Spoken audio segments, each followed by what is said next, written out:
हरिओम नमस्ते very good evening everyone. Welcome again to my YouTube channel GK law classes. तो जैसे कि आप सभी लोगों को पता है कि पिछले दिनों हम लोगों ने रिजर्व बैंक ऑफ इंडिया के ऊपर वीडियो और कुछ शॉर्ट्स जो है अपने चैनल के ऊपर अपलोड किए हैं। सो आई होप आप सभी ने वो सारे शॉर्ट्स और वीडियोस चेकआउट कर लिए होंगे। For all those who are preparing for law government competitive exam, banking law aspect बहुत ही इंपॉर्टेंट पार्ट प्ले करता है। जब आप कोई भी बैंकिंग सेक्टर के रिगार्डिंग एग्जाम्स जो है देते हैं तो उसके अंदर आपको ये सारे बैंकिंग लॉज के बारे में पता होना बहुत ज़रूरी है।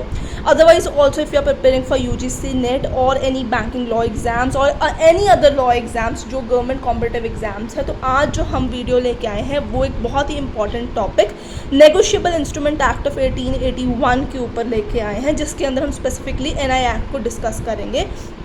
इस एक्ट के अंदर हम जो है इंपॉर्टेंट पॉइंट से सिर्फ डिस्कस करेंगे, सारे इन डिटेल हम इस एक्ट को स्टडी नहीं करेंगे, क्योंकि जिनमें से सबसे ज़्यादा क्वेश्चंस आते हैं और जो बहुत ही इंपॉर्टेंट सेक्शंस हैं हम सिर्फ उन्हीं को ही डिस्कस करेंगे from exam point of view.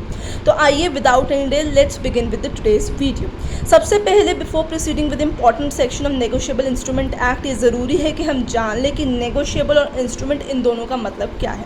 तो आज कोई भी बोर्ड नहीं है, जैसे कि आप सभी लोग देख सकते हैं, आज मैं अपने रिटन नोट्स लेके आई हूँ ताकि आप लोगों को कुछ हेल्प मिल सके। अगर आपके पास नेगोशिएबल इंस्ट्रूमेंट एक्ट नहीं है या कोई भी नोट नहीं है उसके रिगार्डिंग, तो आप जो है इससे अपने जो कॉमन नोट्स हैं क्रिएट कर सकते हैं, शॉर्ट नोट्स जो हैं वो क्रिएट कर सकते हैं। तो आइए शुरू करते हैं सबसे पहले नेगोशिएबल के साथ। सो नेगोशिएबल का मतलब क्या होता है? नेगोशिएबल माने एक transferable thing, so transferable from one person to another person in exchange for payment. So कोई भी चीज़ जब है, हम जो है किसी को एक पर्सन से A टू B या B टू A जब कोई चीज़ ट्रांसफ़र की जाती है इन ल्यू ऑफ द पेमेंट, यानी इन एक्सचेंज फॉर मनी, आप उसका पैसा पे करते हैं इन एक्सचेंज, तो हम उसे कहते हैं that particular thing is known as negotiable. तो सबसे पहले आपको नेगोशिएबल इंस्ट्रूमेंट एक्ट में नेगोशिएबल का मतलब पता होना बहुत ज़्यादा ज़रूरी है। उसके बाद आपके हम बात करते हैं instrument. Now instrument is a kind of a written legal document जिससे आपका एक राइट जो है एक पर्टिकुलर इंडिविजुअल का क्रिएट किया जाता है। Now in eyes of law instrument is said to be a legal document when it is in written, when it is attested by witnesses, उसमें आपके और ऑपोजिट पार्टी दोनों के सिग्नेचर्स हों और वो एक तयशुदा जो आपके सरकारी अफसर हैं उनके सिग्नेचर्स के साथ, उनके ऑफिस की सील के साथ साइन हो, तो हम उसे एक लीगल इंस्ट्रूमेंट के बेसिस के ऊपर कैलकुलेट करते हैं। Otherwise in general parlance instrument का मतलब होता है written document by virtue of which a right is created in the favour of some individual. तो आप देख सकते हैं कि सामने मैंने यहाँ पे सारी डेफिनेशंस जो है ये लिखी हुई हैं, आप इनको एज इट इज़ जो है पॉज करके वीडियो को पेन डाउन कर सकते हैं और अपने नोट्स क्रिएशन स्टार्ट कर सकते हैं। Now students, when we proceed with the negotiable instrument act, it is very important कि आप पॉइंट टू पॉइंट ध्यान से समझें, इसलिए मैं वीडियो को स्लो बनाऊंगी, कुछ मिनट का ही बनाऊंगी ताकि बोरिंग ना हो वीडियो। अगर आपको आज की हमारी वीडियो पसंद आ रही है तो फटाफट से लाइक कर दीजिए, इसे शेयर कर दीजिए with all your friends who are preparing for law government competitive exam. इसी के साथ अगर आप हमारी प्रीवियस वीडियोस और शॉर्ट्स को पहले चेकआउट कर रहे हैं, व्यू कर रहे हैं, तो मैं आप सभी से रिक्वेस्ट करूँगी कि चैनल को फटाफट से सब्सक्राइब कर लीजिए। ना यहाँ पे आप देख सकते हैं मैंने दो चीज़ें लिखी हैं, एक लिखा है क्रक्स मीनिंग, एक लिखा है मैंने जनरल पैरेलेंस। तो इसको मैंने डिफाइन करने की कोशिश की है इनटू द टू एरियाज। अब नेगोशिएबल इंस्ट्रूमेंट जब हम ये दोनों चीज़ों की डेफिनेशंस को पढ़ लेते हैं, उनमें से क्या मीनिंग उभर के आता है नेगोशिएबल इंस्ट्रूमेंट का, तो उसका मतलब आता है any document that it confers ownership over quantity of money and that can be transferred by delivery is considered as negotiable instrument। तो जब हम negotiable instrument की definition लिख लेते हैं, अगर आपका descriptive paper आएगा तो आप उसमें negotiable instrument को ऐसे भी लिख सकते हैं that it is a kind of a document that confers an ownership right over the quantity of money। over the quantity of money माने in the exchange of money and that can be transferred by delivery is considered as negotiable instrument। so NI जहाँ पे भी मतलब आएगा student, it means negotiable instrument। into the general parlance again, आप दोनों में से क्रक्स मीनिंग या जनरल पैरेलेंस किसी भी डेफिनेशन को जो है अपने डिस्क्रिप्टिव एग्जाम में लिख सकते हैं for defining what is all about negotiable instrument act or what is negotiable instrument।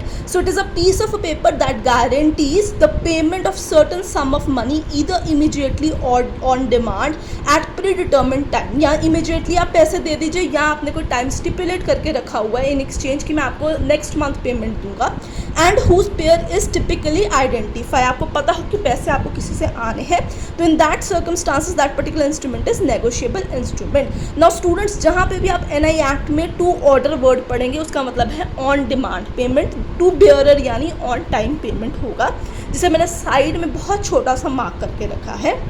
Now let's come to the point, what are the type of negotiable instruments. So ये सबसे पहले आपके पास आते हैं एक प्रोमिसरी नोट, दूसरा बिल ऑफ एक्सचेंज, तीसरा चेक। आजकल इलेक्ट्रॉनिक मीडिया का बहुत टाइम है, इसलिए NEFT RTGS भी जो है आजकल हम नेगोशिएबल इंस्ट्रूमेंट एक्ट के अंदर कैलकुलेट करना शुरू हो गया। इन्हें ई नेगोशिएबल इंस्ट्रूमेंट्स के नाम से भी जाना जाता है।